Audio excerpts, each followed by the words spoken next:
DSP Vishnupriya தற்கொலை தொடர்பான வழக்கில் அவருடன் அடிக்கடி பேசியதாக கூறப்படும் உயர்நீதிமன்ற மதுரை கிளை வழக்கறிஞர் மாளவியா என்பவரிடம் சிபிசிஐடி போலீசார் விசாரணை மேற்கொண்டுள்ளனர்.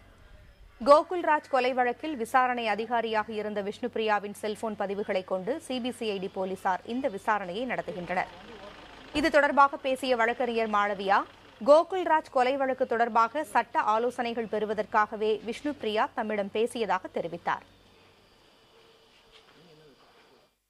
இவ்வளவு கேசஸ் நம்ம தப்பாக போட்டுட்டோன்ற நினச்சி இது பண்ணியிருக்காங்க. காரணம் உயரதிகாரியுடைய அழுத்தத்தினால தான் நான் போட்டேன். நானாட்டு எந்த கேஸும் போடலை. இந்த டிபார்ட்மெண்ட்டுக்கு எந்த தப்பை நான் செய்யக்கூடாதுன்னு நினச்சிக்கிட்டு வந்தேனோ அந்த தப்பை நான் செஞ்சிட்டேன். காரணம் அழுத்தம், வேற ஒன்றும் இல்லை. அப்புறம் கோகுல்ராஜ் மர்டர் கேஸ் மட்டுமல்ல, ஜெகநாதன் கேஸ்லையும் கூட நிறைய ஃப்ளா இருக்குது. பள்ளிப்பாளையம் அது மாதிரி சொன்னாங்க.